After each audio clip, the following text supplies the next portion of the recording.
Welcome to the Wartime MMA podcast. I'm here with Tony. My name's Mike. We got Alec, and we got Synchron. We're doing our UFC 3. What is it? 317? 315. 315. Huh. Part so shit that I jumped 2 pay-per-views. Yeah, we're gonna get this up. Who's got the card opening? I do. Alrighty. What's the first fight of the night? First fight of the night is Brad Katona versus Besmat Almakhan. Alright, Brad Katona, 14-4. I want to say he's a 2-time Ultimate Fighter winner. Like, he won the Ultimate Fighter twice. Brad Katona is just a solid veteran, man. Not really high finishing upside, but he's durable. He goes to decisions. He could push a consistent pace for 15 minutes, whether it be in the grappling or the striking. He seems to be like a very well-rounded, like solid veteran of 135. But Besmat Almakhan, he lost in his UFC debut to Umar Nurmagomedov, but he dropped him pretty early in the fight. Aside from that, like slight moment of success, he pretty much got dominated for a majority of, like, if not the entirety of the fight with Umar. I don't think Brad Katona's wrestling is as good as an Umar Nurmagomedov in terms of holding down Besmat Almakhan. I think he's more dangerous on the feet, Besmat, as we've seen him dropping in Umar Nurmagomedov. I think the striking, you have to lean towards Besmat. My question is, can he push a consistent pace for 15 minutes? That hasn't really been answered in his career, at least at a UFC level that I've seen. But I'm going to go with the Kazakhstan Besmat Almakhan. I think he's going to just have the more impactful strikes. He's going to inflict more damage throughout the duration of 15 minutes, and he will be able to win a decision in Canada against a seasoned veteran in Brad Katona. So I'm going to go with a Besmat Almakhan decision win. Yeah, I like that, to be honest. I think Besmat Almakhan is the better fighter here. I think Brad Katona beats a certain caliber of fighter and loses to a certain caliber of fighter as well. He can kind of beat some guys based on being well-rounded and kind of filling in the gaps of other people's games and winning that. But he doesn't really have any wins that are impressive in the modern era, to be honest. Besmat Almakhan, this is his second fight in the UFC. His first fight was Umar on short notice, and he gave him a hell of a fight. Dropped Umar in the first round. But, of course, Umar is under Magomedov. He got his takedowns, and he was kind of able to win that way. But he was still able to survive, Umar. And, that makes me rate him pretty highly. He is pretty small for the weight class. I feel like this time he might have, taken this time to bulk further into bantamweight. I want to say he used to be a flyweight. But I think he's just more tactical. He's faster. He's more explosive. I think he's just got more in the tank, whereas Brad Katona is just kind of a plotty, well-rounded vet guy. And I don't care that it's Canada. There's been fights where it's been really close with Katona in Canada, and they've given it to the other guy. Even if it's close, I don't think they're necessarily going to rob it for Katona. Not saying I think it's going to be close.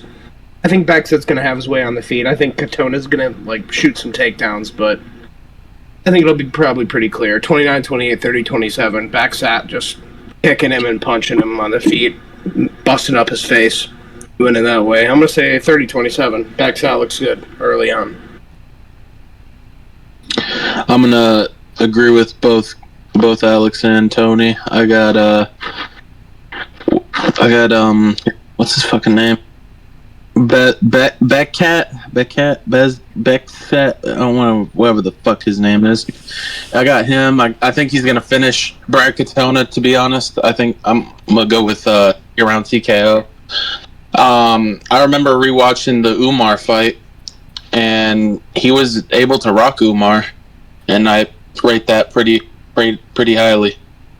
I think he's gonna finish Brad Katona, and there has been moments where Brad has been finished. So I'm gonna go with a second round finish by the Kazakhstan.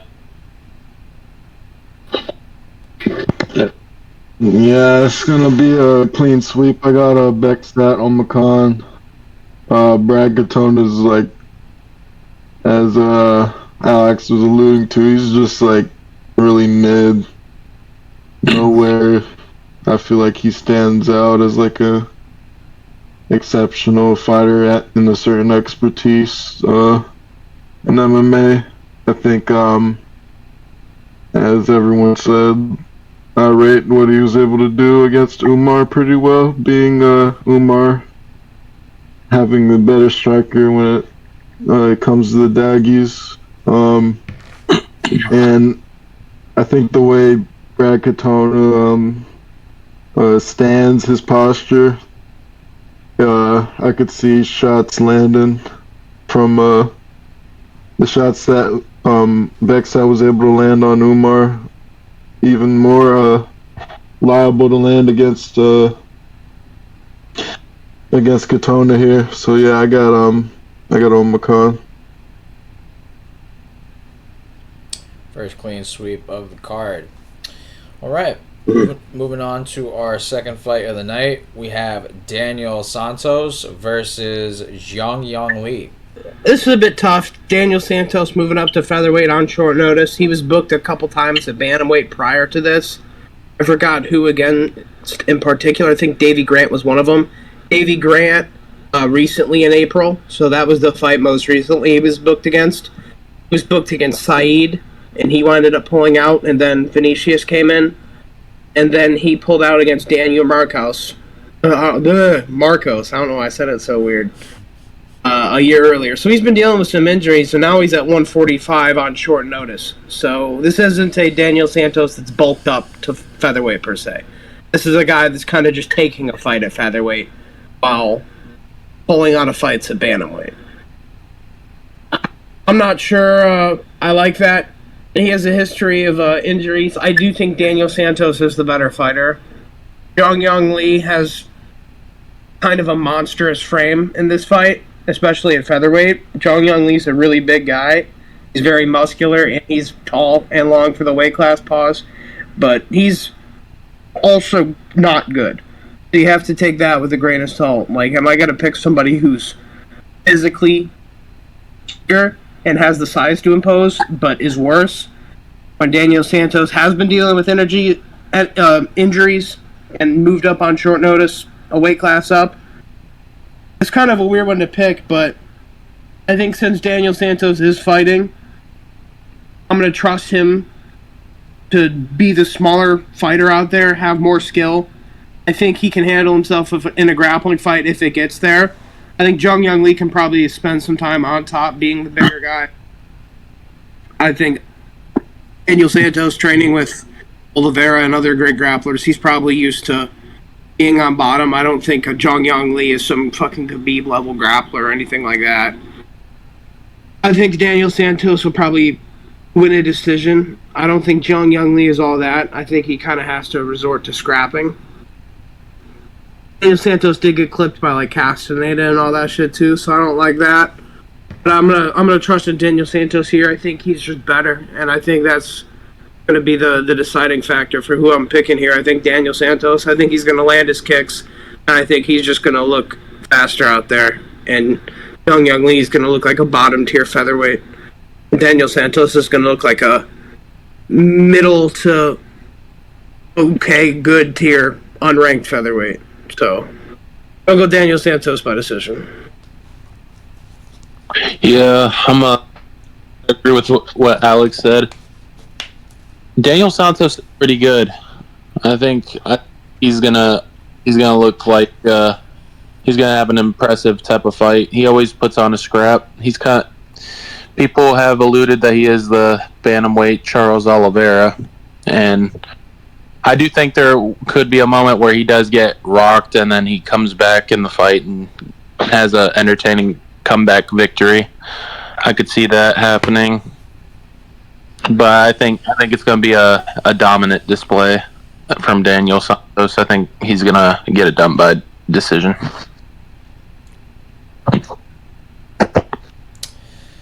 Tough fight. Both have the same record, both relatively the same age. The size advantage, I do think, is in favor of Zhang Li. He's got the reach advantage. He seems to be the more just overall bigger fighter. grappling wise, I do think that'll matter in terms of top control and just getting like time on top for Lee. I think on the feet, Santos has the advantage from a technical aspect and maybe even a power aspect. Young Lee's loss against Hyder Mill, take it for what it was worth. Hyder Mill, undefeated, surging contender. He's got great momentum right now, and he really came out like a cannon in that fight. He's just unleashed like a massive, damn near 20-plus punch combo on him and just overwhelmed Lee. I don't see Santos just walking forward aimlessly with reckless abandonment the way Hyder Amil did. I do think he will try to inflict damage and he will move forward. I just don't see him, being as extreme as Hyder Amil was in his approach. I think the grappling favors Lee just in the aspect of his size. I think on the feet leans Santos. So now it's a question for me of what do I trust more? Do I trust Santos to stay on his feet, or do I trust Lee's chin to be durable enough to withstand some early storms or early exchanges? It's really tough. I don't like the injuries for Santos. I do think Lee is going to be bigger in there. It's really tough, man. I'm torn, but I think I'm going to go as young Lee here by decision. I think he's just going to get top control time. I think he's going to use his size, impose his will, secure takedowns.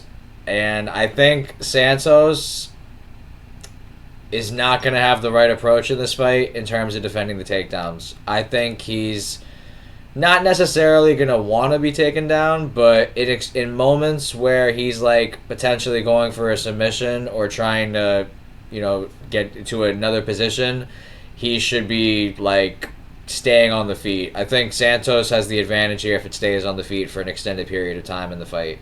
I think he's got the better kicks. I think he's sharper in his movements and he's more explosive. I think if not much is happening in this fight, that favors Lee, and I see Lee just stalling out on top or on the cage and getting a decision win here. Yeah, just using his size pretty much, just being the bigger guy. Daniel Santos being out and being inactive in these spurts that he has been due to injuries, it makes me not want to pick him, but when he's at his best, I feel like he's capable of beating someone like Zhang Young Lee. So I'm gonna go Daniel Santos, but I am aware that the injuries and the inactivity could affect his performance. So yeah, I'll lean Daniel Santos. Right. Moving on to the next fight of the card. We got Marc-Andre Barriault versus Bruno Silva. I got Marc-Andre Barriault. Bruno Silva hasn't really been the same since Alex Pereira. I don't even know what happened in that fight. He went from having a close decision with Alex to getting his ass whooped by not only Chris Weidman, but certain other people. To be fair, yeah, Shara is not a bad loss, and yeah, Weidman bad loss, but Weidman hasn't been the same in many. But to keep it short and simple, yeah, Marc-Andre Barriault. I think his style is bad for Bruno Silva style. He'll start slow, but then pick up the pace as he goes in the later rounds. So I'm gonna go with a 29-28 decision and Marc-Andre Barriault, maybe even a finish.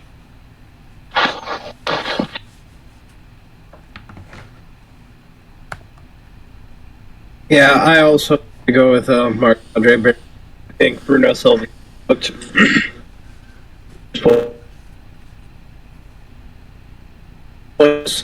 not that he was anything really good in particular ever. He gave Pereira a decently tough fight, but I think he just took so much damage in that fight that he's never been the same again.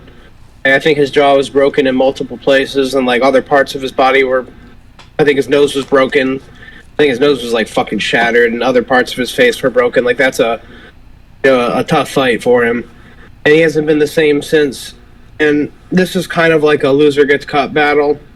And I think just Barry Alt is he's losing to the better competition as of lately. Getting slumped by Joe Pyfer, is forgivable.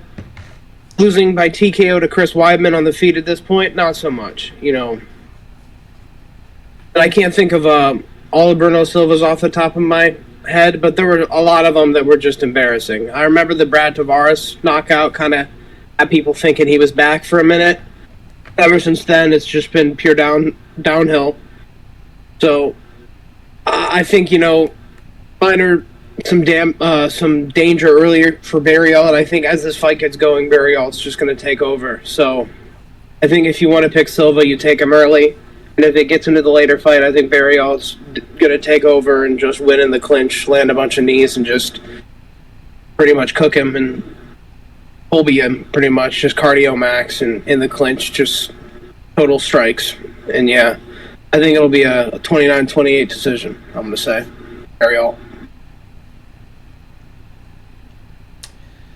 Yeah, I think I'm going to go with power bar here. Clear cardio advantage. Obviously, the main concern with Barry Alt lately has been his chin. He's getting finished in a lot of his recent losses.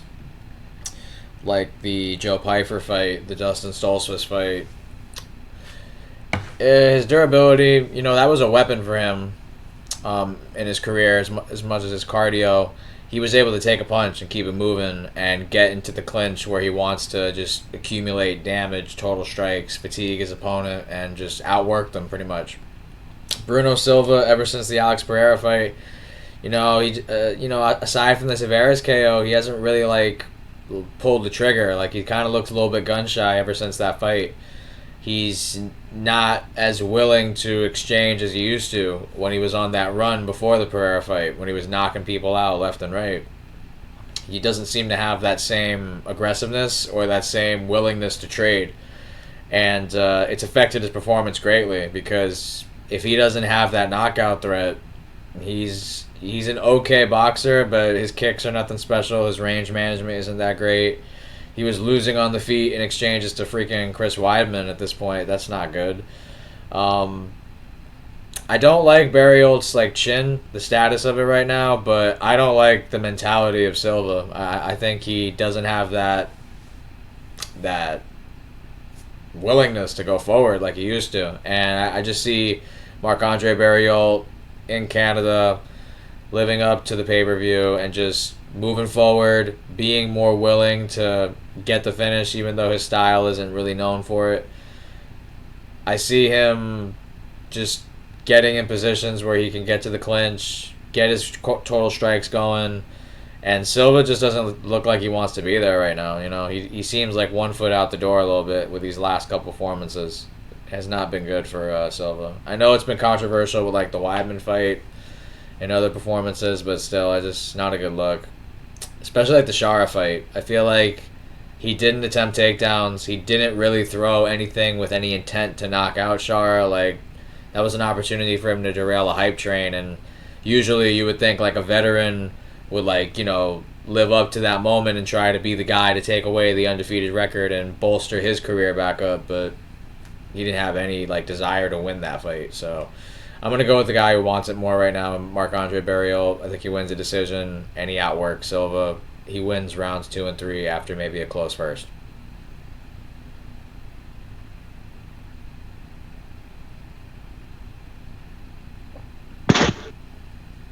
I'm going to go Barry Alt as well.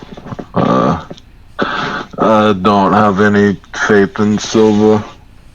He looked very ass against Chris Weidman. And yeah, as Tony said, it's hard to trust him at this point, especially the trajectory he's been on. His mind just doesn't seem to be where it was 2-3 years ago when he was coming into the UFC, having all of these knockouts and shit. And I've seen Barriol make it pretty competitive on the feet with guys like Chris Curtis, even though he lost.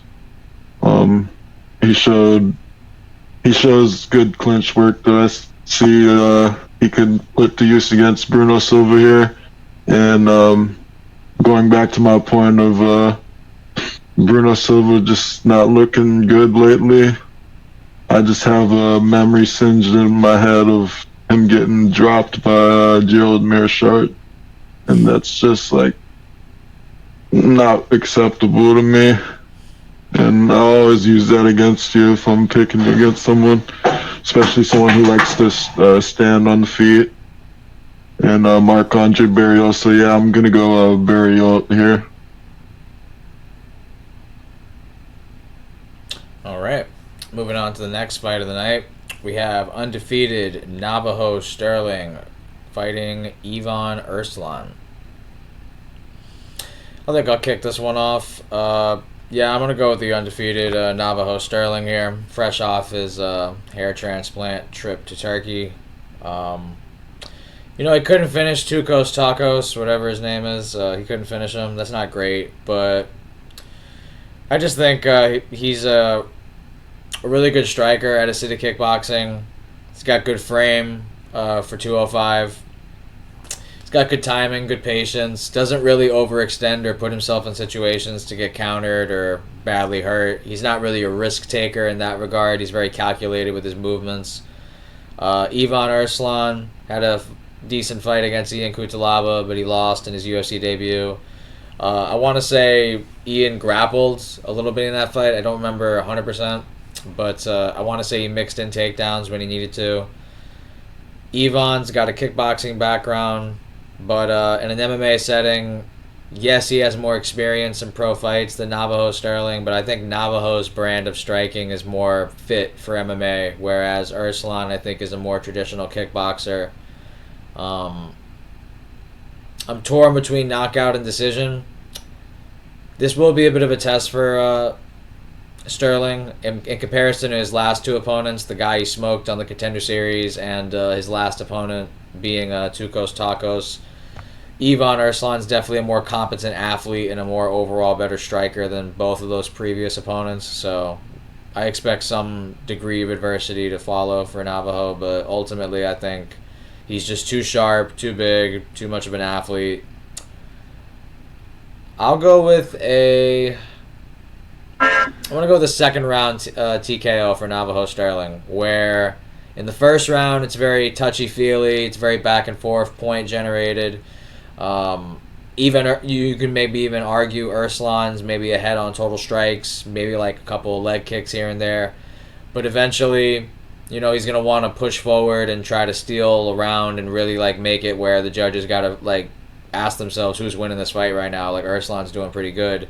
And midway in the second round, I think he's going to try to really capitalize on that moment, and Navajo's going to counter him with a check hook, drop him, TKO him on the ground. I'm going to go with a second round TKO for Navajo Sterling. I think he'll slip a straight from Erslan, hit him with a check hook, drop him, TKO him on the ground. Yeah, I'm gonna go with Navajo Sterling on here. Navajo's really good. I'm gonna go with the second round TKO.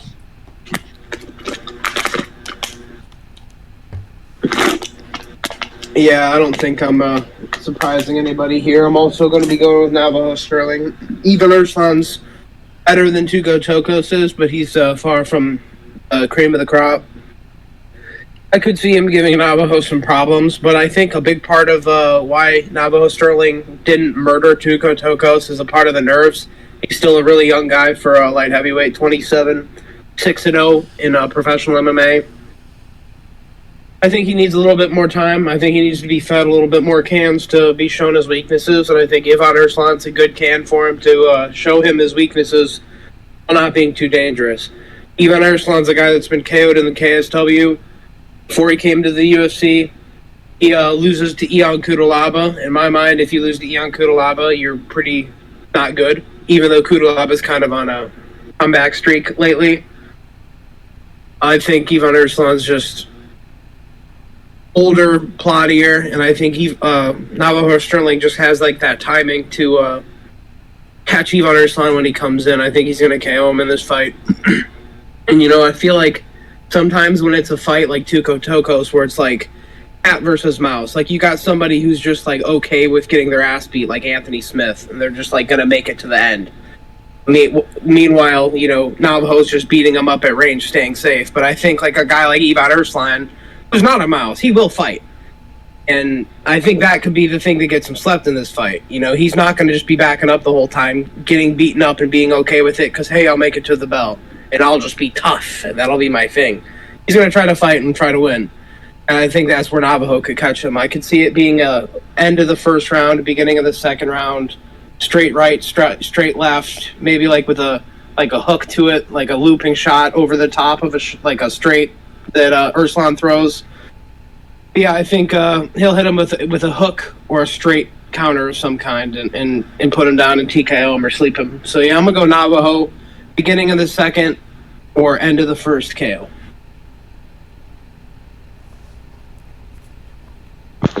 Yeah, I'm gonna go Navajo Sterling as well. I do think in his Navajo's last fight, I was very skeptical of how he finished that fight off. But that is not the way in which I want to see you win a fight against someone as shit as he fought. However, I don't think that Ivan Erslan is the guy to capitalize on the things that I saw that Navajo Sterling Navajo Sterling displayed. I think it'll be a guy with way more experience fighting UFC caliber opponents and knowing how to stay safe against someone who's as dangerous and as Navajo and playing it the long run, trying to use their cardio to make a difference in their favor. That'll be the style that'll give Navajo some problems. And yeah, I don't see it being Ivan Erslan, so I got Navajo Sterling in this one.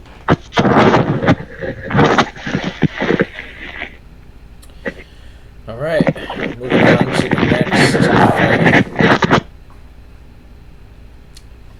Moving on to the next fight of the night, it'll be Modestas Bukauskas versus Ion Cutelaba. I'm gonna go with Ion Cutelaba. I think Bukauskas is that leg I don't like. What injury was it again that took a minute for him to like recover? What was the injury again? Khalil stomped his knee out. Oh yeah, that I think Cutelaba is gonna win, even though I don't like picking Cutelaba at times because he's shit, but I'm gonna trust him because he's the active fighter and stuff. I'll go decision.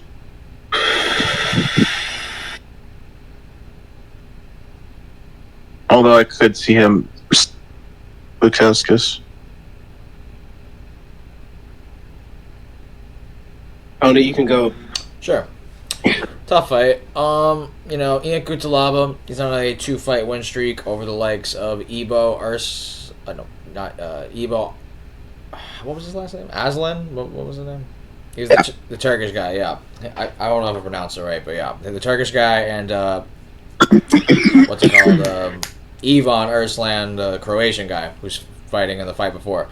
Cutelaba, I think, is the more well-rounded fighter in MMA context. I think he has the option of the takedowns. He's got good ground and pound. He's very aggressive. He goes forward. I'm seeing a little bit of a development in his game overall. His timing, his patience, his maturity, his overall experience seems to be getting better, especially in his last 2 performances. Modestas Bukauskas, from my understanding, he has like a Muay Thai or a striking background of some variety. He's not bad. But I look at some of his wins, like Zach Paga, Tyson Pedro. I'm not terribly impressed for the most part. And then I look at some of his losses, and the one loss that sticks out to me is Jimmy Crute by TKO. I didn't watch that fight. I'd probably have to rewatch it. My assumption is for Jimmy Crute to TKO you, he had to have done it on the ground. I'm assuming that's how that went. If Jimmy Crute TKO'd him on the feet, I would be genuinely shocked. But that's a loss that I don't really love. And I know Ian Kutalaba's got 10 losses himself, but these are decent, incredible losses. He's losing to Glover Teixeira. He's losing to Magomed Ankalaev twice. He's losing to a decent tier of opponent. I want to say, didn't Johnny Walker beat Ian Kutalaba or something? Could be wrong. Ryan Spann. Yeah, that's who it was, I think. I was confusing him and Johnny Walker. I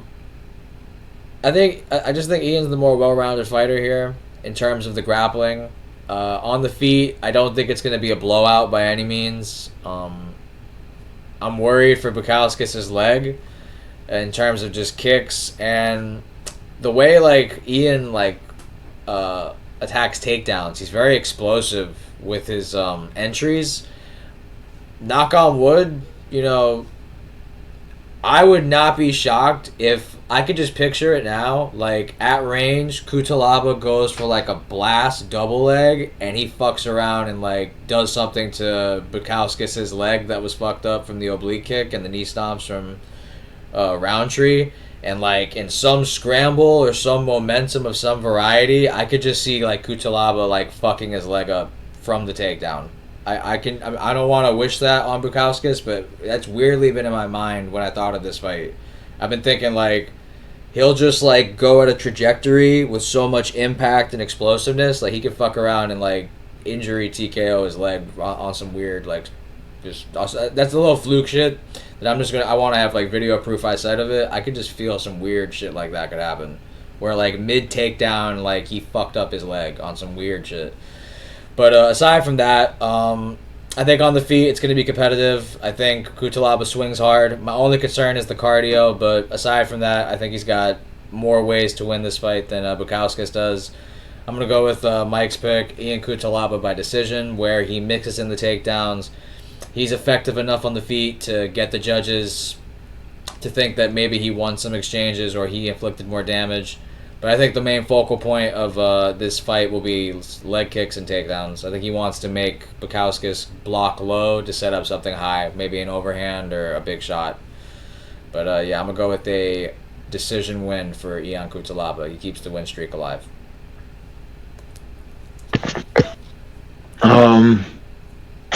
If you look throughout E1's fights, I think his worst enemy is himself at times. If he looks his technique with his wrestling and his striking seems so good, but at times he's just so fucking dumb.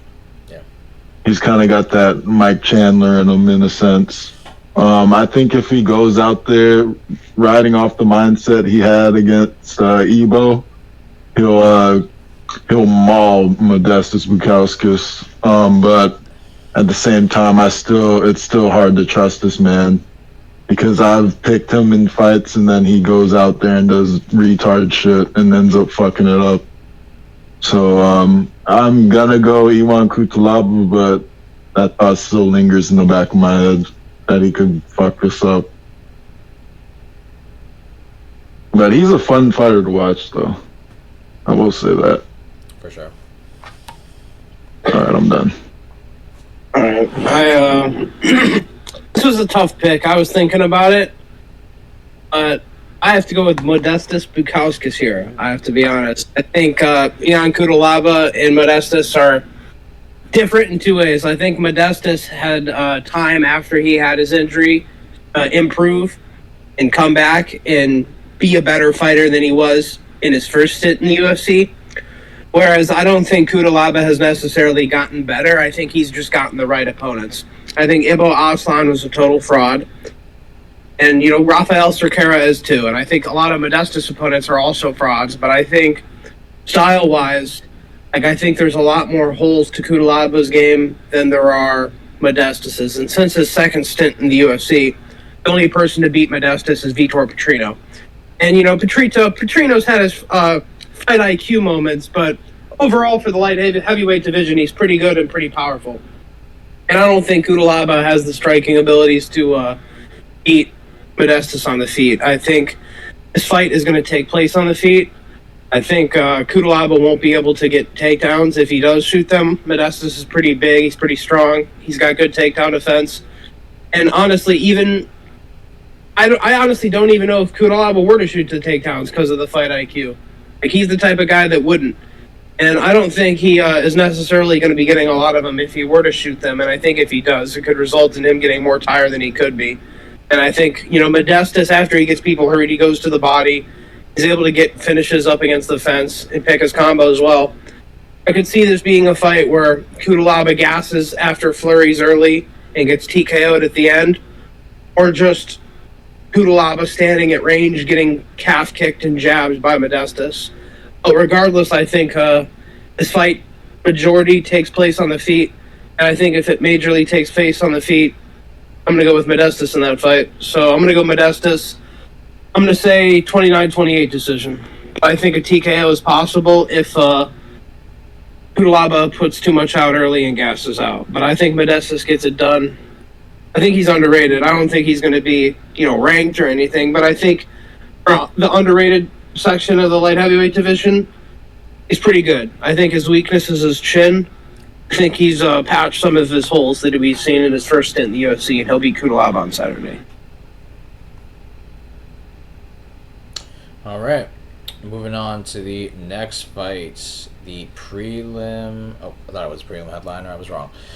Jessica Andrade versus Jasmine Jasudavicius. I'll kick this one off. I'm gonna go with the hometown girl here. I'm gonna go with Jasmine Jasudavicius here. I think she's got good momentum. Her losses are credible. She's only losing to a certain level of competition. She works hard. I like her game, the way she wrestles. She's pretty dependable, pretty consistent in terms of getting her takedowns, and just pretty much working from those positions. She doesn't just settle to stay on top. Like, she's working, trying to inflict damage. Her performance against Priscilla Cachoeira was really very good. Jessica Andrade, absolute pioneer for women's MMA. She's fought in 3 different weight classes. She's a dangerous always with her power. She's fought the who's who of just about every division: 115, 125, 135.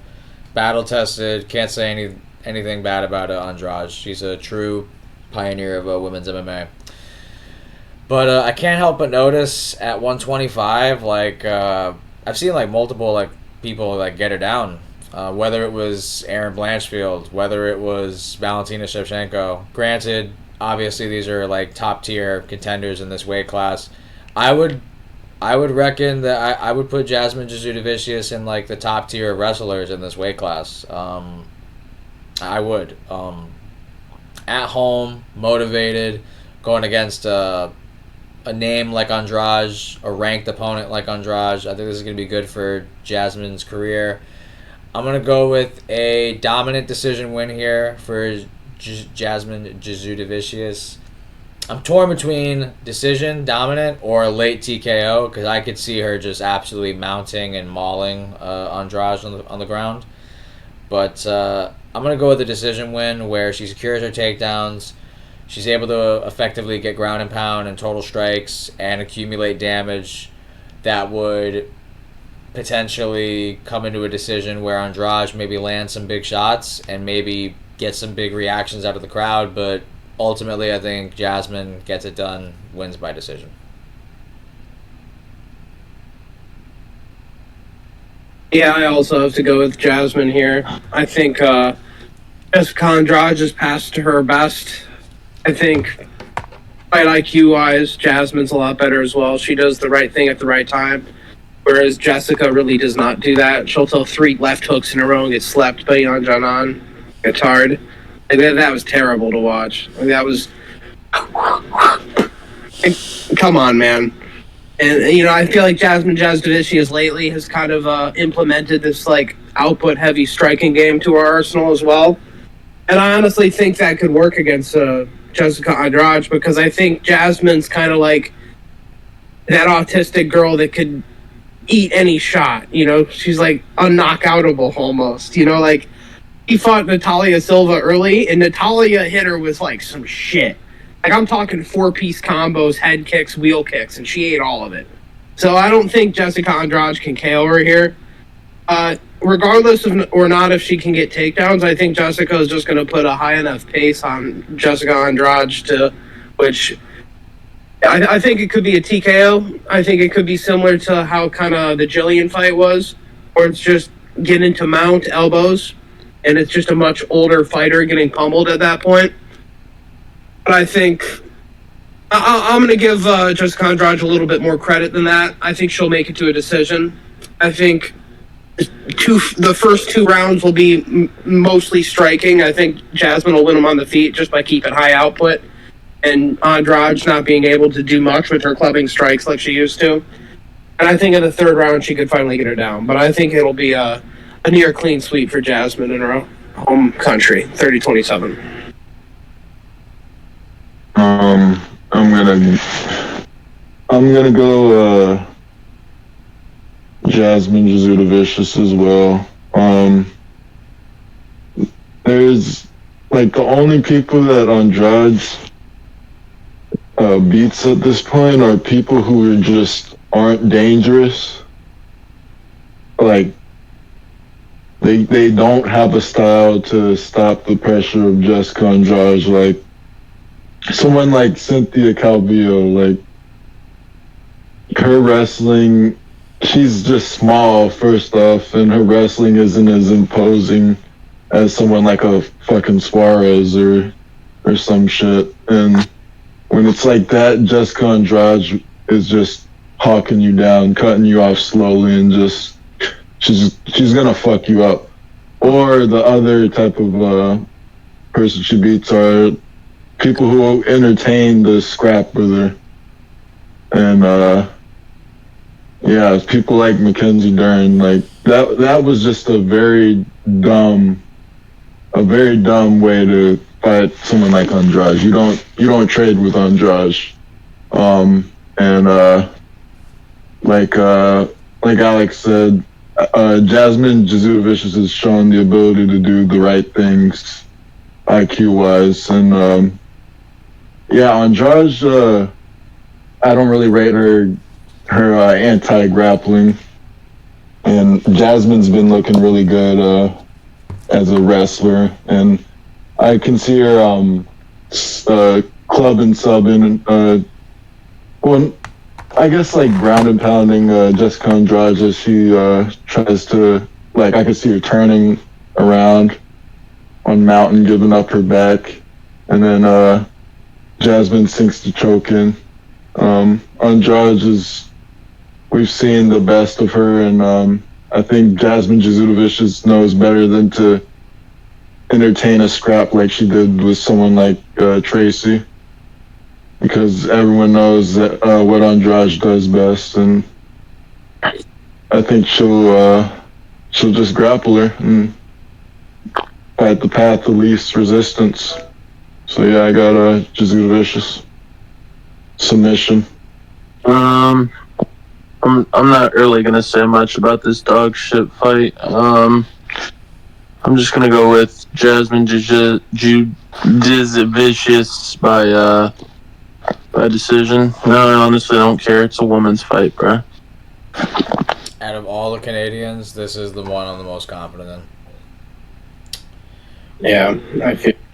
Moving on to the prelim headliner, Mike Malott versus Charles Radke.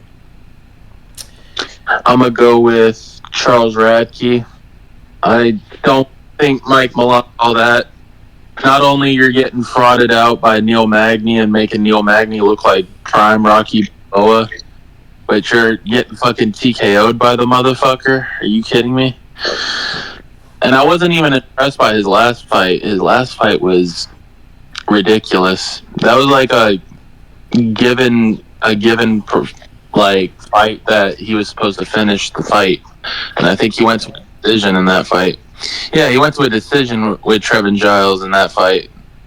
That's ridiculous. Give me Radke.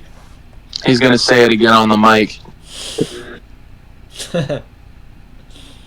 Yeah, I have to agree with Mike here. I'm also going to go with the plus money, the underdog, Charles Radke. He's rated. It says he's plus money on Tapology. Yeah. Oh. But we're around the same age. Charles Radke actually has sneakily good boxing. He's been able to knock out a couple guys in the welterweight division in the UFC. And his regional highlights, low-key, are him sleeping the fuck out of people. So he's got power in his hands. And I feel like Mike Mallet, we kind of got sold a false bill of goods with him. He kind of got the easiest possible way into the top 15 with Neil Magny. And he fought complete bums leading up to Neil Magny. And he was beating Neil Magny's ass just to fumble it. And, like, that to me is like, you're never going to be ranked now. Because you had the easiest opportunity to get ranked and you fumbled it. And now you have to rebuild. Okay, you can beat Trevin Giles, but now you have to face Charles Radke, who's hungry, who's a dog, who's going to get in your face and scrap. I don't think Mallet is a fighter at heart. I think he's more of an athlete. I think he's got that Leon Edwards heart. I think he's a guy that would quit on the stool if given the opportunity, if he were to get beaten up bad enough. Not saying that's how this fight would go, but I think he's that type of person that could potentially quit on the stool if that were to happen at certain events. I don't think Radke is that guy. I think Radke's a dog, a Chicago native. I don't know if he's from here, but he trains from here. I'm going to rep him. I do genuinely think he wins. I think Mike Mallet just, I don't think he's all that. You slept Mickey Gall and then you fucking, like, subbed Johan Liness. And I think he beat Adam Fugit. Now you got Neil Magny. Ooh, and you fumble that. And now I think Charles Radke, even if Mallet has success, I think Mallet's real best tool in this matchup is the grappling, and Charles Radke's main grappling partner is Bilal Muhammad. I don't think Mike Mallett's really going to have his way with him in the grappling either. I'm going to go Charles Radke. I'm going to say TKO. I think he's gonna drop Mike, and I think it'll be kind of like a crumbling down TKO. Like, yeah, he's hurt, but it's a pain thing too. He's been getting hit, and he just kind of crumbles, and I don't want to hate on Mike Mallet, but I think Radke's going to break him. I think Radke, second round TKO, late. We know what kind of man Mike Mallet is. Canadian. Exactly. A prelim headliner, Mike Malott. I think Alex said it best. He had the easiest path in the top 15. Johan Liness, Fugit, Magny. Trevin Giles really could have won that fight if he wanted to fucking throw, but he didn't. Just hasn't really wowed me, per se. I think his grappling's alright. His jiu-jitsu, particularly. Like, he has decent submissions and just overall scrambles. Like, he does have good grappling. But on the feet, aside from, like, a body roundhouse and maybe, like a power straight or a power hook where he loads up and he's able to get a clean shot on you, like, aside from those, like, three things, he's very, like, he's not special on the feet, really, whatsoever. And, unless he's, like, on top of you, like, his grappling doesn't really wow me either. I think we learned from the Neil Magny fight that even, like as Alex said, in a fight that he's clearly winning, like his gas tank isn't great. In the third round, he got TKO'd by Neil Magny, who's not really a prolific finisher like that. Even late in fights where he has a cardio edge, he's not doing that to people, where he's just landing a consistent amount of strikes to lead to a referee to like be like, yo, are you going to defend yourself? Charles Radke, he's a dog, as you guys said. He's willing to scrap. Good striking, good power. His losses, the Prates knockout, nothing to frown upon. That's Carlos Prates. He's a sniper. He's a killer. If Mallett's not getting takedowns in this fight, I think he's kind of like, he's fucked. Like, I think Radke hits harder. I think he's got the boxing edge. I like that he trains with the champ and Bilal Muhammad for just his takedown defense. I don't think there's going to be a disparity between them in the size and the stature. I think they're going to be relatively same size in that cage. It didn't. I didn't realize that Mike Malot's 33 years old. I thought he was younger than that. Yeah, I'm gonna go with Alex and Mike on this one. I'm gonna go with Charles Radke. I want to hear him say it on the mic again. Power upside, striking technicality. If he defends the takedowns, this is Radke's fight to lose in my mind. And I'm gonna go with Alex's prediction in particular. I'm gonna go with a TKO. I think I'm torn between third and second. I think in the first round, Malot's gonna want to grapple, especially coming off the TKO loss. I think he's gonna very much make it apparent that I want to get this fight to the mat. Maybe he gets a takedown. I don't really see him doing anything dangerous with it. Maybe just gets his total strike going in control time and narrowly wins the first round, where it was a little dicey in the beginning on the feet. But in the second round, I think Radke is going to be very keen to the idea of, okay, this guy wants to take me down. He doesn't want any smoke. He'll stuff the takedowns. He'll make Malott, fatigue quicker. And I'm calling for a body shot TKO for a Charles Radke here. I think he's going to just hit him with a clean body hook that's going to make him drop. And just like Alex said, he's going to kind of crumple down to the floor in Lionheart. And I think Radke's just going to pounce. Did you guys know that Charles Radke has 100% takedown defense so far? I did not know that. I did not know that. I know that. Yeah, of course. I've seen him stuff takedowns like crazy. I did not know that.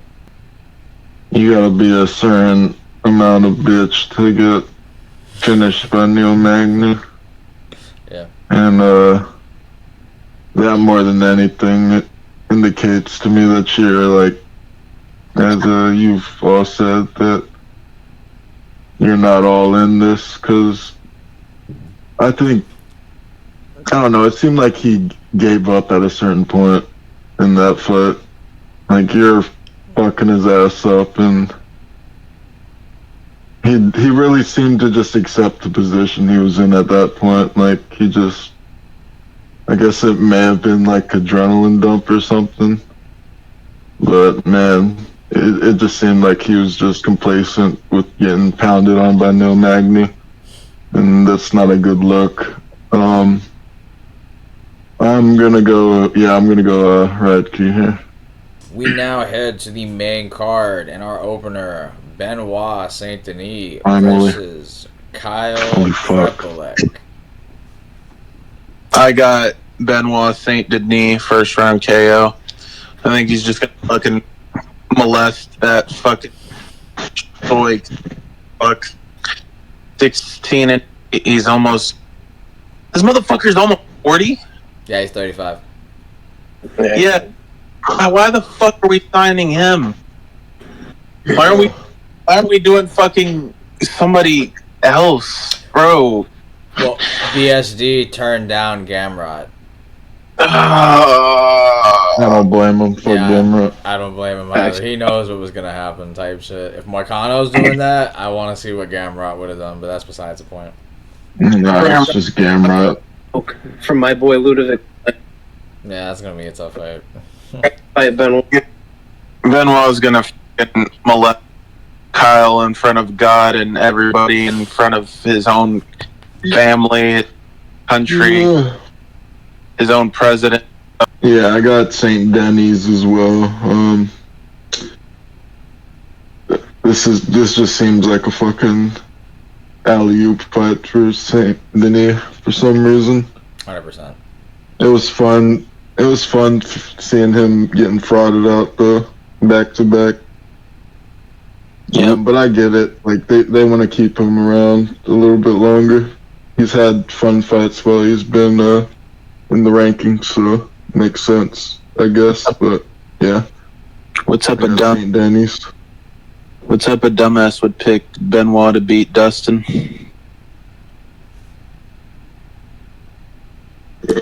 Before they gave this type of treatment to like fucking Tony or some shit. What? So they booked me. I said, yeah. Word. Yeah, I also have to go with Benoit St. Denis, obviously. Kyle Prepelec was in the UFC, got cut, lost both of his fights here, and he lost on the regionals too. I don't think there's anybody picking him. All due respect. I think this is going to be a fight where it's just Benoit St. Denis just running at him and finishing him really quickly, just on at him, 4 body kicks in a row, and just charging him with combos. I could see this fight being like under a minute. Like, to be honest, like just the way Benoit fights, like I think he's gonna rush at him. Like I think, like if it were to be Joel, maybe he'd be reserved since he's been getting his ass kicked. But I think in this fight he knows, like, I can fuck this guy up, but I can fight how I usually fight, and I think that's what he'll do. I think, like, honestly, like if you're gonna bet under half a round, I think it will be on half a round. I don't know what the odds are on that. I'm sure they're. It's exactly that. It is exactly over under half a round, 0.5 round. Yes, 100%. Yeah, I think it goes under half a round easy. I think Benoit just body kicks the shit out of him, Benoit style, and I think it'll be a TKO in the first, early. Yeah, I think Sink, Mike, and Alex said it perfectly. Not really much to add on. This is a career-saving fight for Benoit St. Denis, in my opinion. His 3 losses, funny enough, were all via American top team athletes, and Zaleski dos Santos at welterweight, Dustin Poirier, and Renato Moicano. So he seems to have a problem against American top team. But that's besides the point. He was scheduled to fight Joel Alvarez, who was my favorite weight bully at 155, but now he's moving up to 170. Joel had to pull out of this fight because of a hand injury. I would have picked him here. Now, Benoit, instead of potentially going on a 3-fight losing skid, he now has an opportunity to regain some aura. I think this is an aura-restoring performance here for Benoit. I think Sink labeled it perfectly. It does not get more alley-oop layup than this. This is a 35-plus-year-old fighter, multiple losses. This is the UFC just, like, giving, like, a lottery ticket to, like, a Canadian guy in the stands. Like, hey, you guys think Benoit's trash? Why don't you go out there and go fucking fight him? And that's what this kind of is. Yeah, under half a round. I like Benoit in the first round. I think he just absolutely TikTok edits this guy. It's going to be brutal. This is a really good thing for Benoit, because this could have been a 3-fight losing streak with Joel Alvarez being the nail in the coffin. Instead, he has an opportunity to showcase his skills in a fight that's pretty much tailor-made for him, honestly. Yeah, so Benoit St. Denis first round KO, TKO, whether it's a cumulative damage from multiple strikes or it's just one big shot. I think it'd be like Alex said, it'll just be like a multitude of like body kicks and combinations that lead to a first round TKO. Moving on to the next fight on the main card. Type shit. Alexa Grasso, former champion, versus Natalia Silva. Tough fight. Yeah, I have to go to Natalia here. I think she keeps a high rate. Fights at this bro's talking about gooning mid prediction. Fucking weirdo. This boy Ron. Just says what people are thinking, man. That's all he says. I know. Your brain rot. But alright. But in this fight, I gotta go with Natalia Silva. I think she just keeps a higher output. She fights in a further range where Grasso can't really touch her. Grasso has to come into range, whereas Natalia can kind of move around. I don't think Grasso's grappling game is really all that. Like, I think she kind of has to get lucky and grab the back in a scramble to have effective jiu-jitsu. And she's had effective grappling against, like, the bums of the division, but I don't think Natalia's a bum. She's kind of dealt with physical people in that division already, with your Viviane Araujo's and Jessica Andrade's as well. They're not as good as Grasso. They are more physical. And I think Grasso, her boxing is good, and I could see her, hitting Natalia sometimes, but I don't think her power is really all that either. Like she seems like a very she's not very jacked. You know what I mean? Like she's kind of has like some like meat to her. You know, like some Fluffy Hernandez meat paws. But I think Natalia is just going to be able to land a bunch of kicks, leg kicks, teeps, side kicks, body kicks. And I think she's just going to kind of have a point fest with Alexa Grasso, who I think is going to kind of look like a sitting duck on there, just kind of waddling in, just getting kicked to shreds, low-key. I think it's going to be a bad day for the Mexicans. They do want Grasso to win, so keep that in mind. They're having a Guadalajara card in September with no Mexicans for the pay-per-view, no Mexicans in the title fight. Mm-hmm. So if it's close, I think you can probably assume what way it's going to go. Before Tony says anything about it, I'll say it now. But I think Natalia should win, and I think, the way she wins is probably a point fest at range. But if Grasso can come in and land like the significant strikes, don't be surprised if they give her a Renat Leal sort of decision. So I think Natalia's got to win clear, but I think she will do that. I think it'll be a 30-27, just scooting around at range, using superior footwork. Whereas Grasso's kind of shuffling in, like plodding in, like Macy Barber footwork. You know what I mean? Just like waddling in like a little penguin. I think Natalia is just going to be kicking the shit out of her. So I love Grasso, but yeah, rough day. I got I got my decision. Not really else to say. Think you can have your little goon session comments now. Go. Fucking idiot. I got I'm gonna go to Natalia. I do think that we've seen Natalia at times, like up against the fence. She relies on her footwork rather than moving her head at times, and she's being caught by Andrade and Araujo like that. But I think I see the vision in what Alex is saying. Like, I could see Natalia just controlling the distance with the kicks and Grasso not being able to navigate it as well as she did against, like, Valentina the first fight. Because Valentina was just standing there trying to counter and shit. But Natalia will take the president and establish in the range, and I see her as the more active fighter. A higher volume, and we've never really seen someone use kicks against Grasso, and I've always thought that, like, with that fucking boxing heavy front leg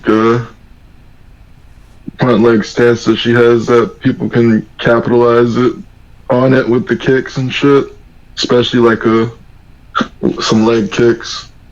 So yeah, I'll go Natalia here. Natalia decision.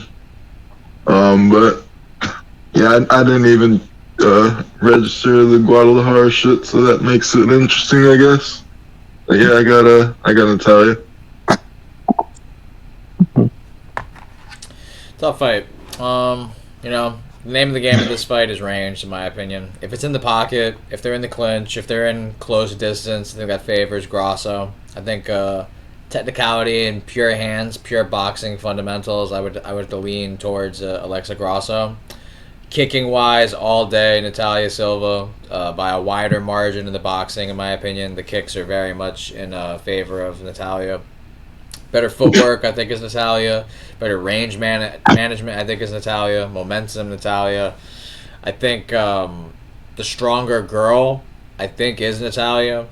I think her takedown defense is really good.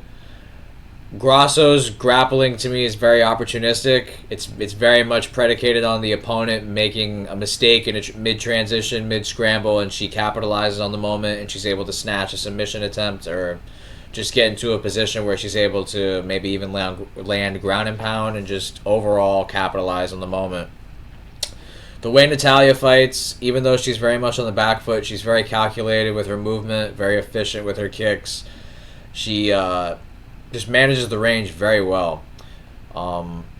it's crazy the way her career has panned out. Like in her first 10 fights, I want to say she had like damn near a 5-5 record, and now she's on this incredible win streak, gaining experience, improving constantly, and just becoming a better overall, well-rounded fighter.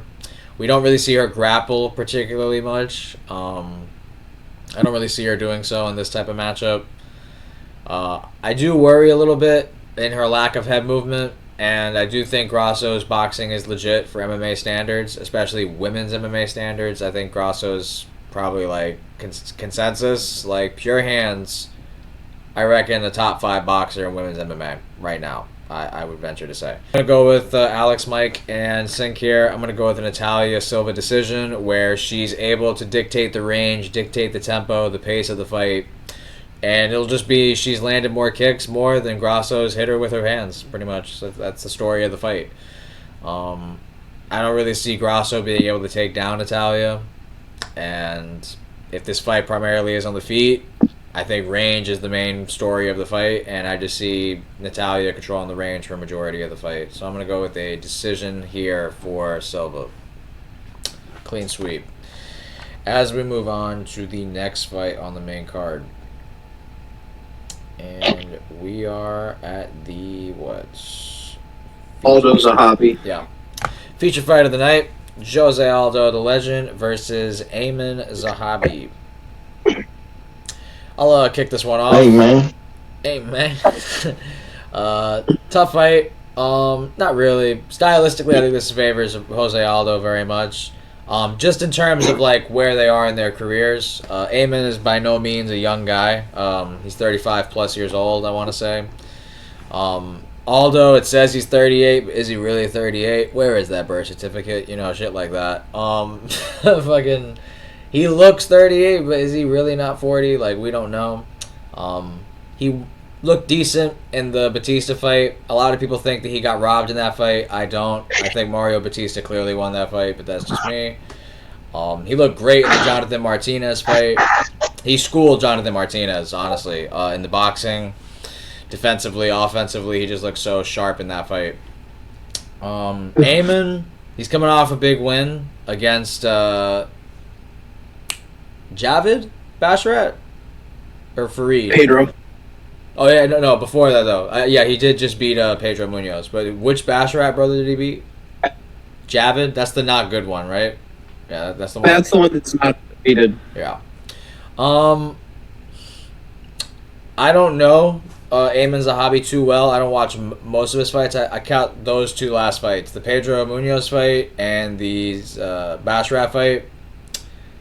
I don't really know if he's a prolific wrestler, but I mean, nobody really takes down Aldo, so it doesn't really even matter. I do think the game plan is pretty much out there. You want to get Aldo up against the cage, and you want to stall. That seems to be the winning formula these last couple of performances that have beaten Jose Aldo. Whether it was Mario Batista, whether it was Merab Dvalishvili, to even some extent Volkanovski. He was able to press up Aldo against the fence and able to win minutes. That seems to be a big focal point when game planning against Aldo, but I just think Aldo's the better boxer, better takedown defense, better athlete, even at this stage of his career. I'm going to go with the Jose Aldo decision here, but I do think it's going to be a split decision on some bullshit.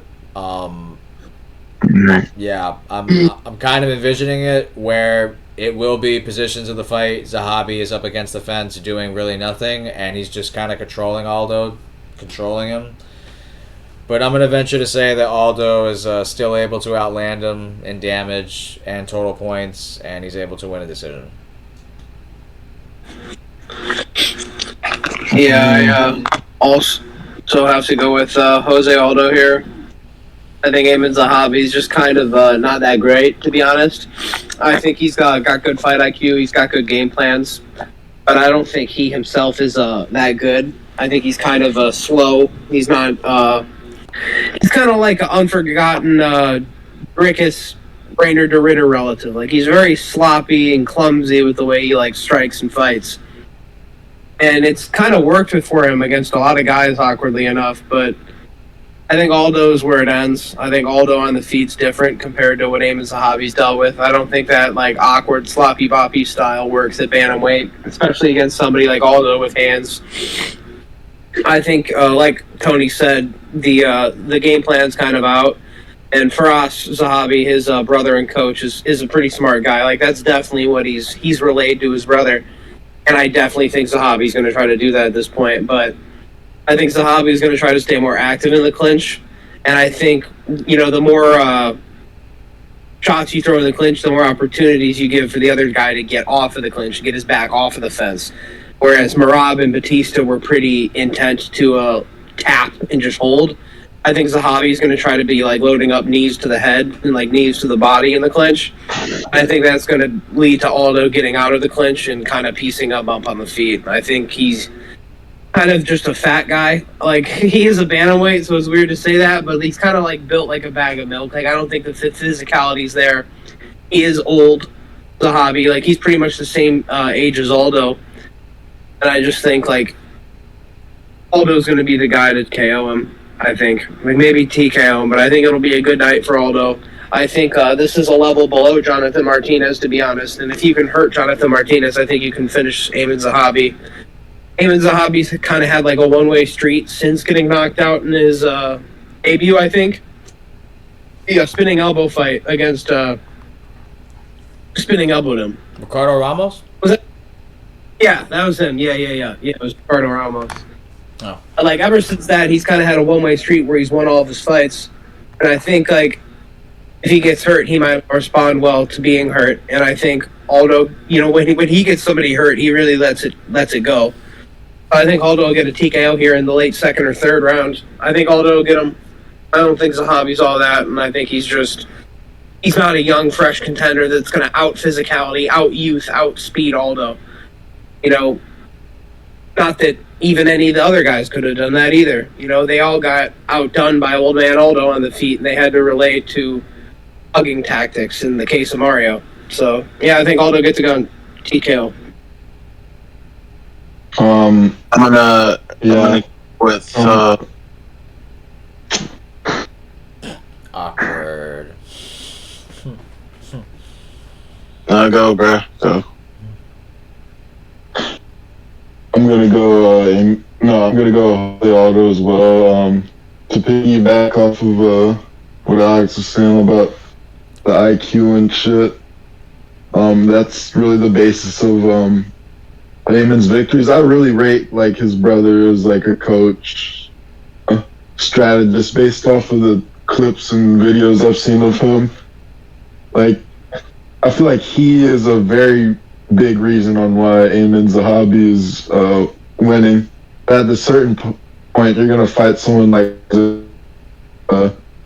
really gonna test you, and you can have all like the strategy in the world, but if you're just not as athletic, or you can you have the size or the athleticism to kind of even the playing field, like kind of like Merab or Batista did. I don't see Eamon Zahabi.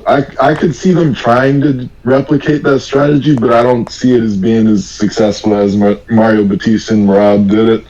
And once Aldo starts landing on you, like it's hard to stay with the game plan in a sense, because it's really like fight or flight mode. And I think Aldo pressuring you is just something that's very fucking hard to deal with.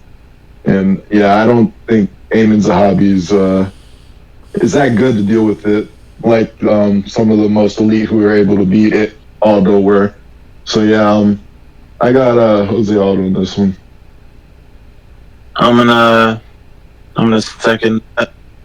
I got Jose Aldo by decision. I think he's gonna style on Eamon Zahabi. I don't think Zahabi all that. Aldo still looks like not prime Aldo per se, but he still looks like the same Aldo that's been cooking people. I'll go with 28 or 27 decision. I could see him finishing him though. All right. And we head to the co-main event in the first of our 2 title fights of this pay-per-view. We have defending champion Valentina Shevchenko versus the challenger Manon Fiorot. I'll take the lead on this one. This is a good fight, man. I've always wanted to see this fight.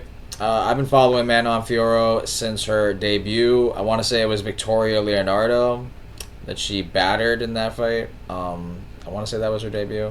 Ever since then, I've just kind of always felt like Manon's been in the elite class of this division. I think, her striking isn't going to exactly wow you or reinvent the wheel or do anything to make you, like, blow your mind. But she did really good range management. She never really puts herself in a situation to really get caught too badly. She has eaten some head kicks in some past fights. But, her durability's there. Her cardio's there.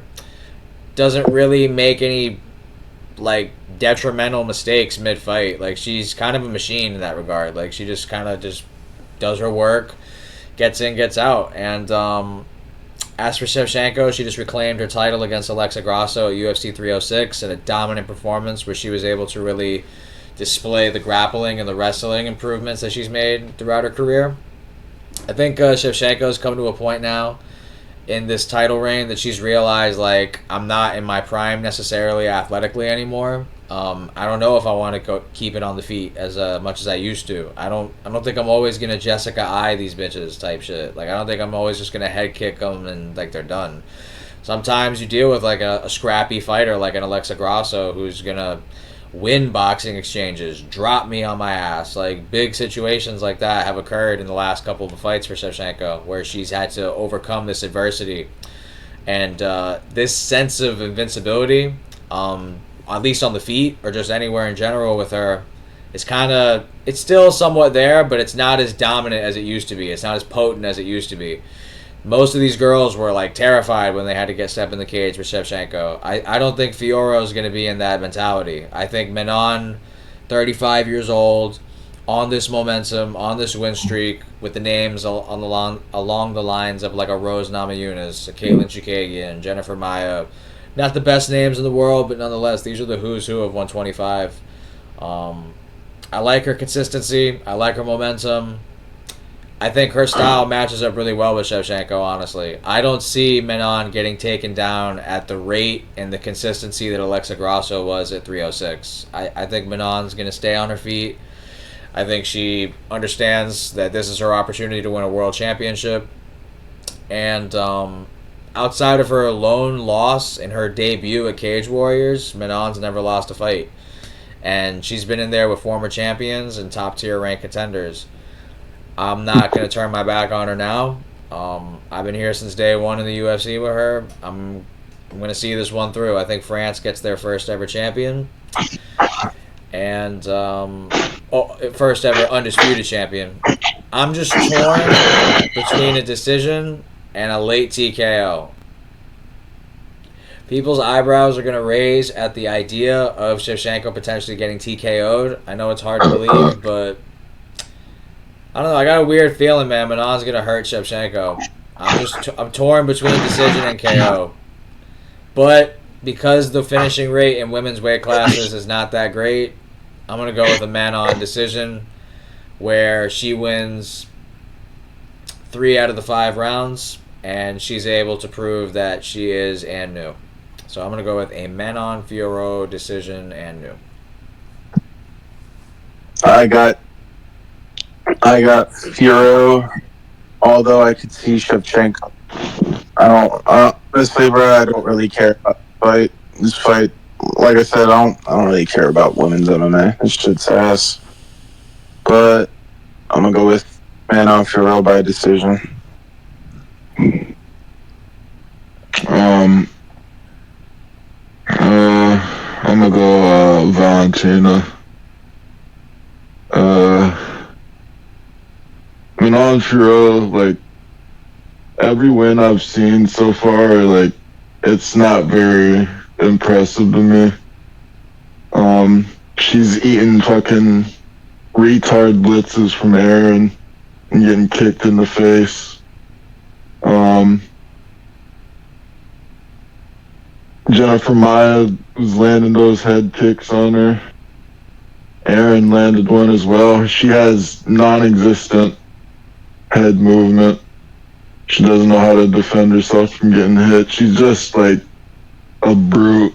She's just bigger than all these bitches, so she just takes it and she just eats their punches just to land her own, pretty much. And her being just a more physical presence, she'll end up winning that all day. But yeah, I think we've just seen way more from Valentina. Seen her move up weight classes, and I know this was like a while ago and she's probably not the same, but I think the skill is still there. The IQ is still there.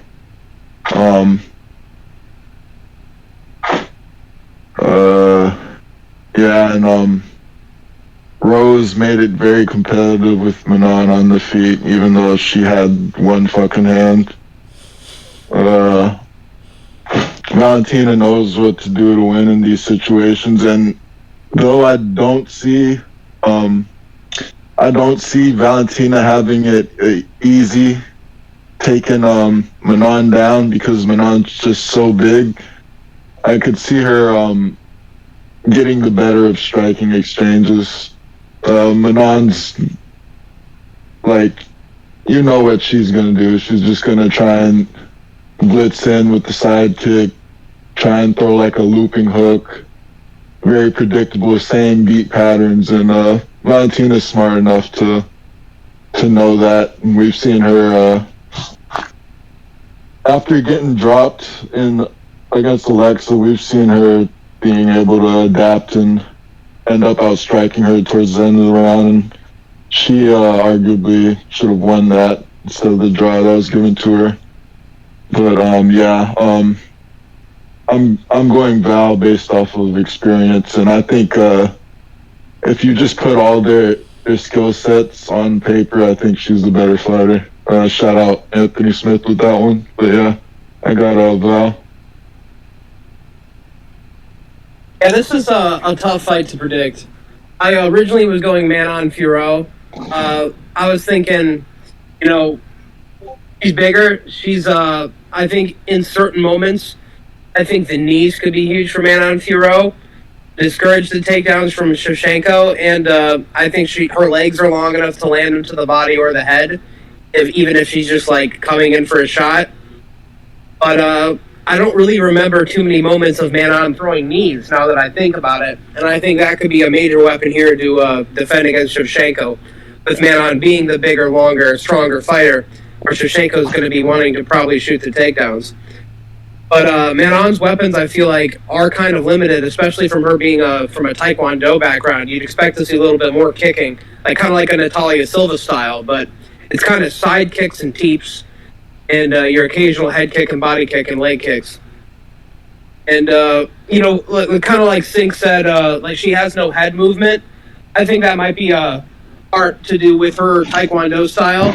In a lot of Taekwondo places, I know it's very footwork heavy, and a lot of them don't hit the head either.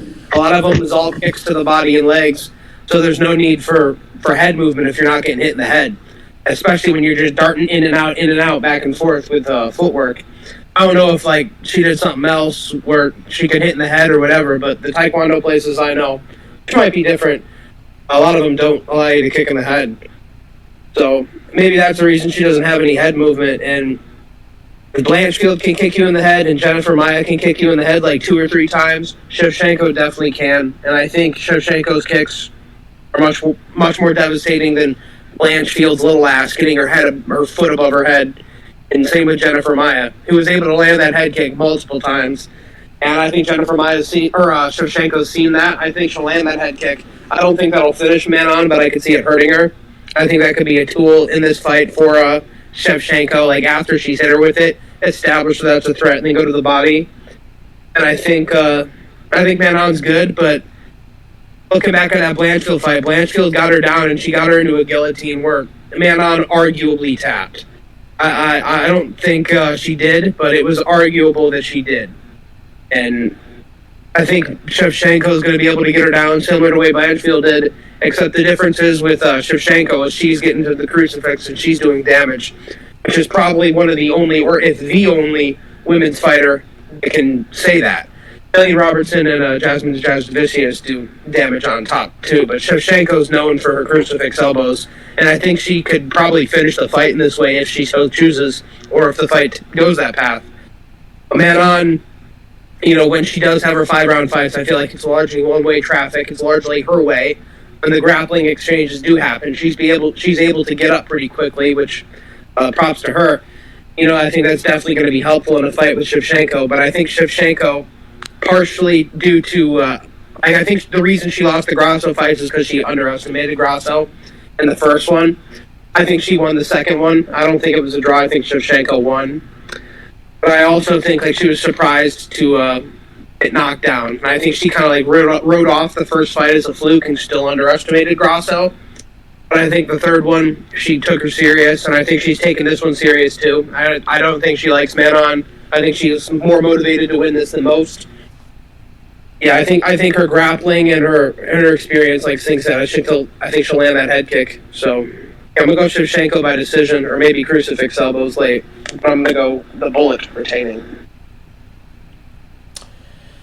All right, and we are here at the main event of the evening, the welterweight championship of the world. Bilal, remember the name, Muhammad, the current champion, goes off against the challenger, Della, Maddalena.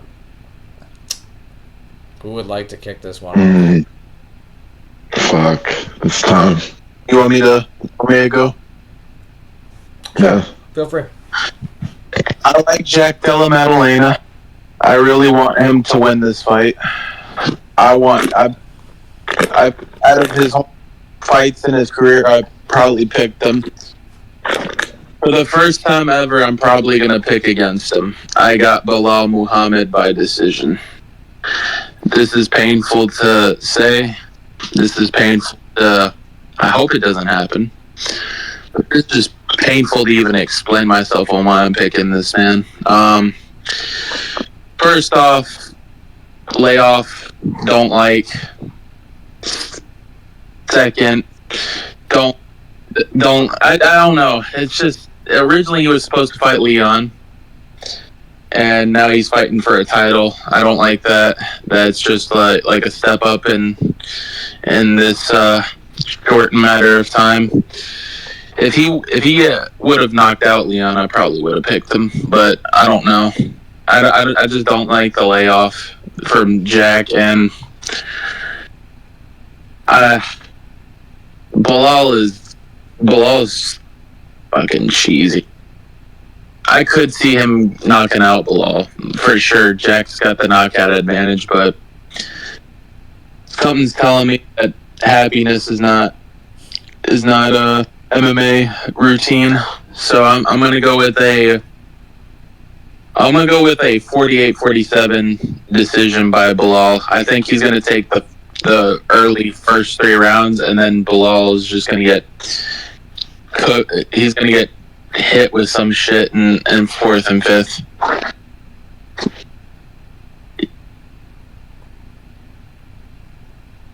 But then he's gonna retain it on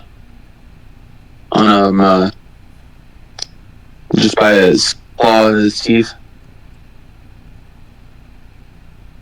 Right. Yeah, this is another tough fight to predict. 2 welterweights with 2 opposite styles. It's a tough one. But I think, when Bilal does get the fight to the ground, he is a hard guy to get up off of. That being said, he doesn't do any damage.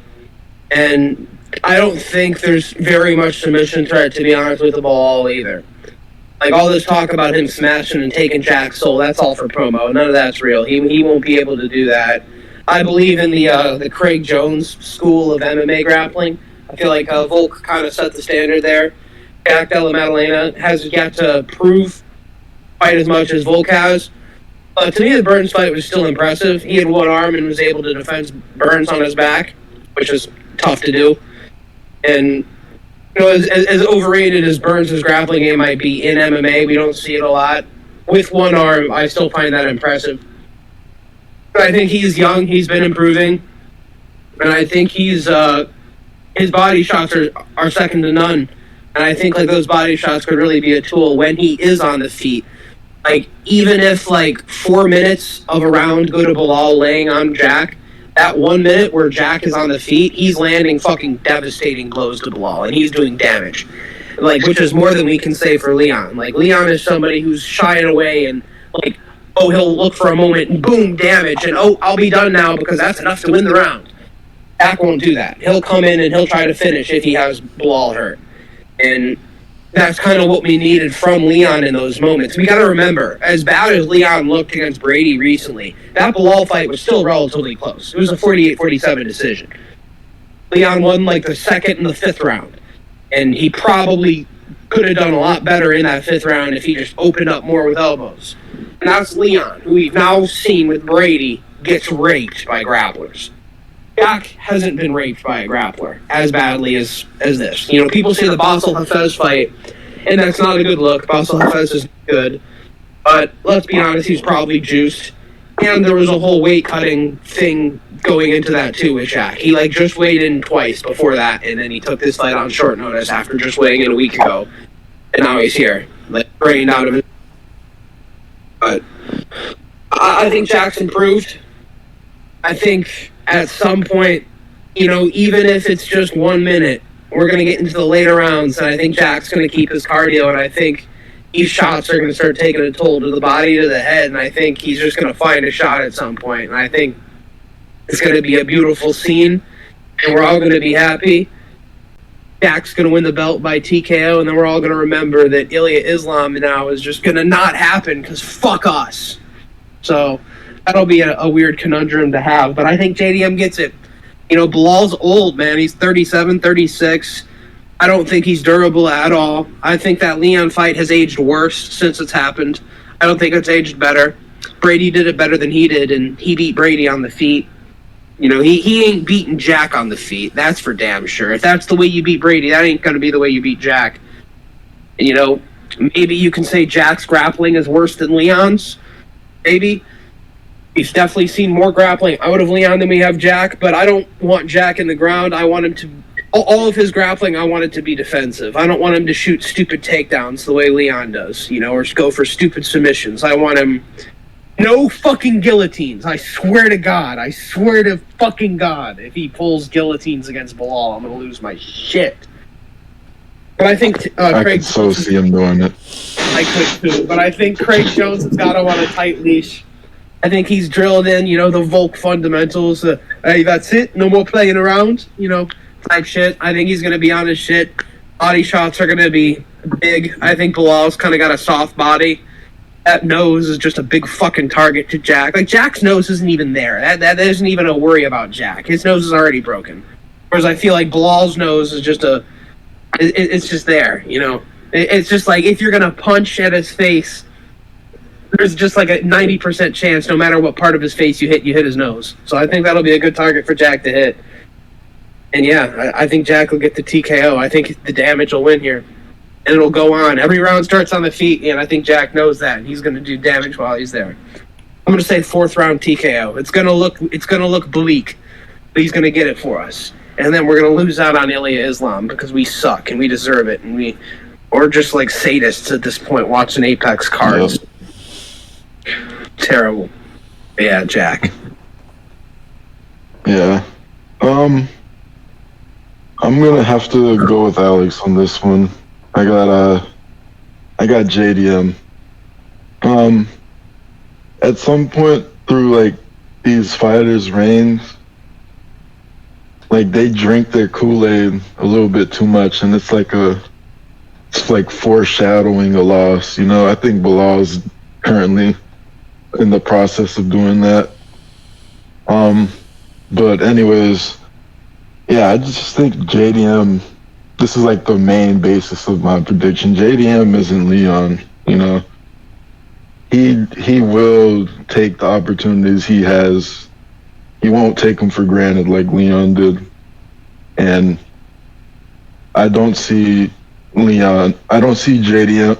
Fuck. I don't see Bilal trying to do what he did against Leon on the feet. Like, if you're going for exchanges just to mix it up before you shoot again, that's like the perfect opportunity JDM has to land like a quick 3-piece.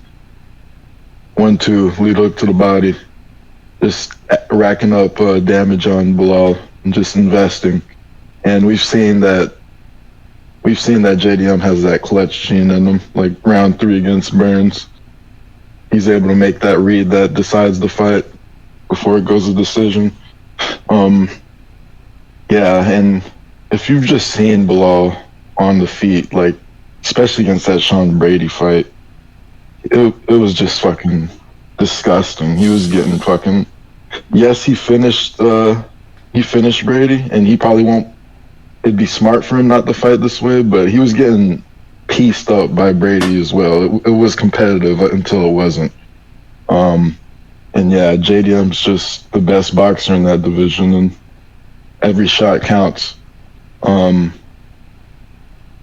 Yeah, it just seems though that JDM just has the ability to get this done, and he's not gonna Leon Edwards it. Just wait till the last fucking 30 seconds to try and do something until it's too late. Just half-ass it.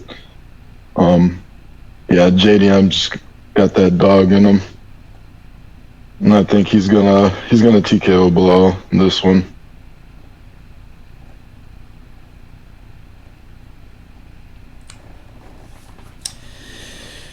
Main event of the evening in Canada. Tough fight, especially when Dana White just announced recently, I want to say yesterday at the press conference, he said that the outcome of the main event of this fight will dictate Islam Makhachev's next opponent.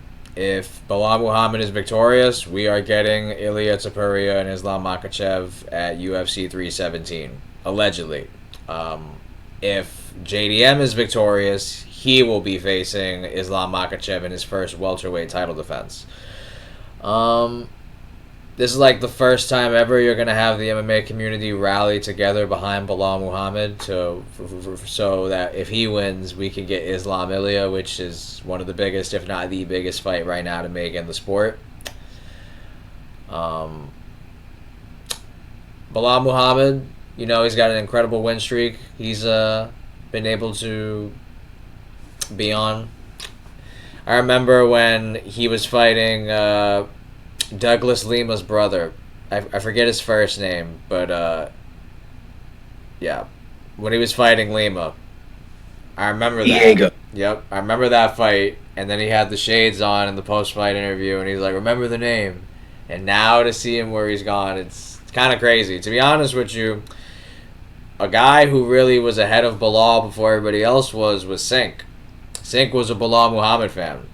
Maybe not fan, but he was very aware of the threat that he could pose to the welterweight division. More than anyone I know, Sink advocated for Bilal, and he had a vision of him maybe not getting to this point, but being in the top 10, top 5 to eventually become champion. So I respect his opinion very much when it comes to Bilal Muhammad fights, because Sink has been very aware of Bilal's style and just his run that he's been on. I look at the wins that he's accumulated. They're impressive. Wonder Boy, he dominated. Gave Sean Brady his only career loss, and he knocked him out. Vicente Luque in the rematch.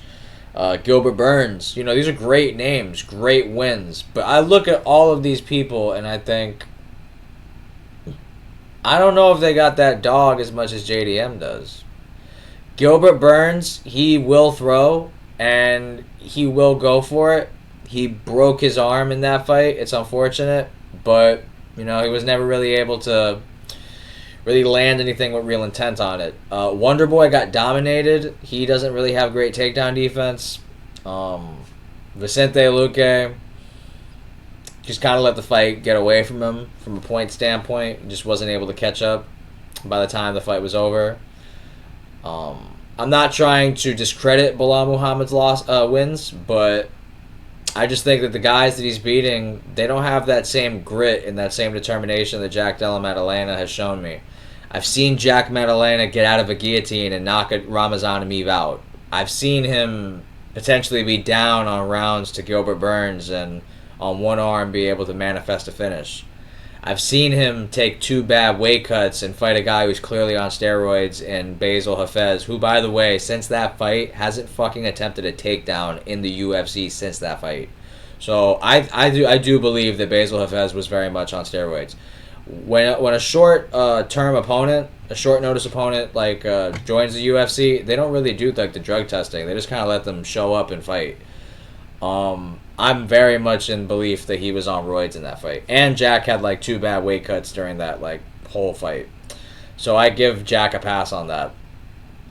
But momentum wise, Jack Maddalena, I want to say it's like 17 fights in a row or something. It's something absurd. Like he's on a crazy win streak right now. I think Jack's the better boxer. I think he's more dangerous. And something I can bet on, something I can guarantee, is that he is the complete opposite mentality-wise to a Leon Edwards. Alex and Sink hit it right on the nail. Leon Edwards, if you take away the head kick, career, he's like a 30% finisher. I want to say Jack Della is like well over 70% of his wins are by finish. Not even just that. Just the sense of we've seen Jack lose a round or be in a close fight and still push through, persevere, and rise over the adversity. I've seen it time and time again. He is cut from a completely different cloth from a Leon Edwards. Leon Edwards will mentally quit. He will get complacent, and he will just kind of accept the terms that have been given. Jack is willing to take risks and reap the rewards and manifest finishes from it. Conventional wisdom would tell you Bilal Muhammad is the right side, but I agree with what Sink has been saying. I think we've been drinking a little too much Bilal Kool-Aid. He's been on this run as an underdog. Now he is somewhat of a massive favorite where an expectation is set that he's supposed to maul JDM. He may get takedowns, but Alex said it best. There is no submission threat. There really isn't even a ground and pound threat from Bilal. He's just going to control you, win minutes, and just kind of neutralize your offense. I think Jack's boxing heavy style, is it susceptible to takedowns? Sure. But he doesn't really throw kicks where he can get caught and tripped. He is taking risks boxing-wise, but he doesn't ever really put his chin up in the air to get countered. And even there, I feel like Jack would welcome a brawling exchange with Bilal Muhammad rather than just kind of defend takedowns for 25 minutes. I think he's going to manifest exchanges. He's going to create situations where Bilal may get caught off the break, may get clipped going in for a takedown. I agree with Craig Jones that I think he's been huge in Jack's grappling, just his defense and scrambles and overall being able to stay on the feet where he wants to keep the fight. I'm going to go with Alex's prediction. I'm going to go with a 4th round TKO in a back and forth fight where momentum's swinging, where Bilal, I'm not going to kid myself. I'm not going to tell you something that isn't going to happen. Bilal Muhammad most likely will get takedowns in this fight. But I don't see Jack accepting position. I don't see him just kind of just sitting there and getting total strike accumulated upon him. I see him taking risks, forcing exchanges, forcing situations where Bilal Muhammad's going to have to press the pace and match his output and match his volume. And I think that if they're anywhere on the feet, JDM is susceptible to knock him out at any given moment. Whether it's the 5th round, whether it's the 1st round, whether it's the middle rounds. I think there's a constant sense of danger in the fight with Jack. Bilal wants to control him. What happens if Bilal just takes a mean 1-2 and his nose is broken at the end of round 1? How is his gas tank gonna look then? We don't know what that exactly entails. And a majority of this win streak he's had, he's been able to control the tempo and the pace of the fight. And a particular fight that I want to look back at is the Sean Brady fight that Sink said. He's absolutely right. That's the one time I picked Bilal Muhammad, in this entire run. I've pretty much picked against him just about every other fight. But that fight in particular, I was like, Bilal's going to win. Because I had just seen Sean Brady losing exchanges on the feet to Michael Chiesa in the fight prior, and he was able to get a TKO in that fight. But before that TKO, Sean Brady was landing clean on Bilal. In that first round, he was like popping Bilal's head back, and it was like Sean was looking really good on the feet. If that's JDM, he's getting a finish. But enough of my yapping. I'm gonna go with Anu. I think JDM's got the skills. JDM's got the grit, the determination. There really just isn't too much to fear with Bilal outside of takedowns, in my opinion. I think this is JDM's coming out party, and he becomes the new champion of the world with a 4th round TKO. I'm gonna copy Alex like verbatim. I like that 4th round TKO. Yeah. Our UFC 315 picks and predictions. We really appreciate you guys for staying and watching the video. Make sure to go like and subscribe. What is it right now? 2:40 a.m. Friday, May 9th. So we're pretty much hours away from the card. It'll be tomorrow. And again, just thank you guys for watching the video. We really appreciate it. Anything you guys want to say or add or anything else? Nope. All right. Appreciate y'all for staying.